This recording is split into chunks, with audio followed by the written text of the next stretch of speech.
l'étude de la face ne peut se faire indépendamment de son support crânien.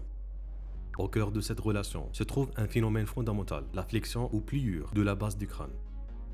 La règle anatomique est stricte et structure toute la morphogenèse. Le maxillaire est fermement rattaché à l'unité antérieure, sphénoïdo-ethmoïdo-frontale. A l'inverse, la mandibule dépend, via l'articulation temporomandibulaire, de l'unité postérieure, sphénoïdo-occipitale. L'applicature entre ces deux unités s'objective cliniquement au niveau de l'angle sphénoïdal, également appelé angle de Virchow.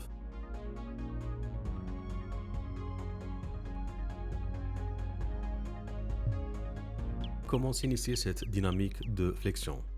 Dès le stade embryonnaire, la vésicule mésencéphalique transmet ses courants cellulaires au basier occipital, faisant de cet os le premier déterminant de la flexion. Au cours de sa croissance, l'occipital subit une rotation antérieure ou antéhoraire, caractérisée par un déplacement vers l'avant de la partie basse de l'écaille occipitale. Cependant, il ne faut pas se méprendre de cet effet cinématique. Il s'agit en réalité d'un remodelage. C'est la succession ontogénique des différentes morphologies de l'os qui donne cette impression visuelle de rotation antérieure. Cette dynamique est indispensable. Elle conditionne le remodelage des pièces qui suivront, notamment celui des os temporaux.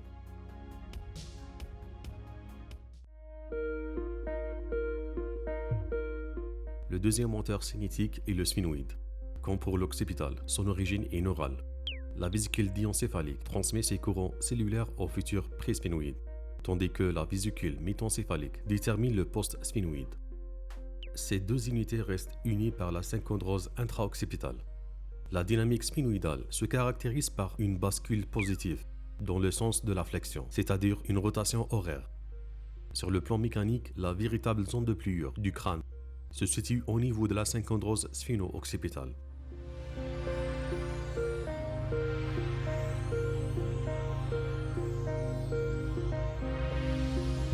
Entraînés par ces deux moteurs centraux, les os temporaux agissent comme des satellites. Leur mouvement n'est autorisé que par la parfaite concordance des rotations de l'occipital et du sphénoïde. Le mouvement temporal s'opère en deux temps. On observe d'abord une rotation antérieure de la pyramide pétreuse. Ensuite, le temporal effectue une rotation antéro-externe, provoquant son écartement par rapport à l'occipital. Ce double mouvement entraîne des remodelages symétriques et complémentaires. L'écaille temporale se remodèle vers l'avant en basculant en dehors, tandis que la cavité glénoïde se remodèle vers l'arrière, le bas et le dehors. Cette dernière direction est la plus favorable à une mastication efficace. Au final, cette dynamique élargit transversalement la base du crâne, tout en la raccourcissant sur le plan sagittal. Un équilibre morphologique propre à une croissance craniofaciale harmonieuse.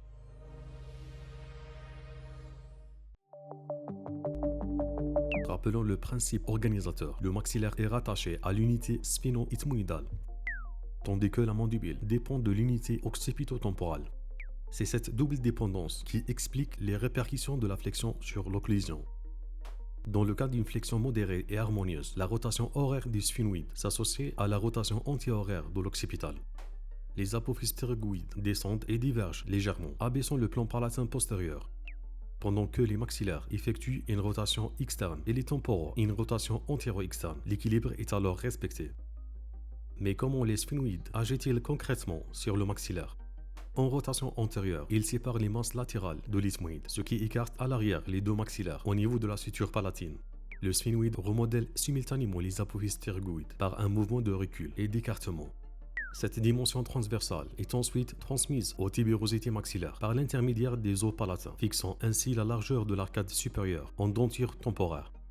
Si cette rotation sphénoïdale antérieure devient trop forte, elle provoque un serrage continu de la suture médiane interincisive, réduisant la surface du prémaxillaire. La dimension intercanine est l'espace disponible pour les germes des incisives permanentes. Dans les cas extrêmes, le maxillaire se retrouve en retrait par rapport à la mandibule.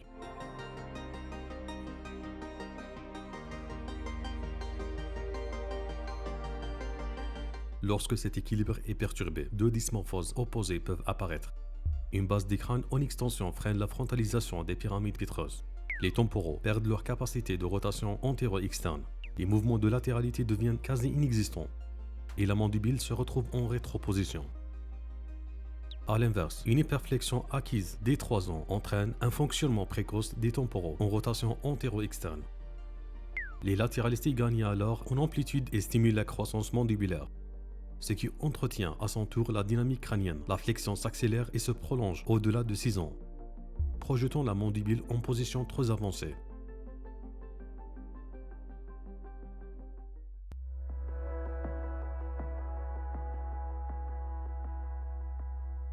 En conclusion, la biodynamique basée crânienne démontre que les arcades alvéolo-dentaires ne sont que l'expression fonctionnelle de la dynamique crânienne globale. Pour établir un diagnostic d'hypopathogénie complet, l'orthodontiste doit se positionner comme le véritable architecte de la face, et non comme un simple mécanicien de l'occlusion terminale.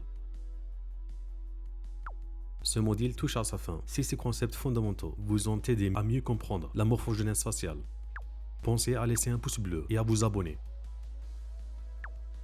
Pour vérifier vos acquis, retrouvez nos QCM détaillés et classés par cours sur notre plateforme DentaQuiz.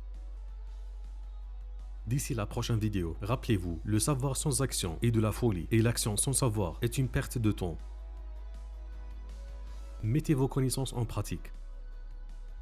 À très bientôt.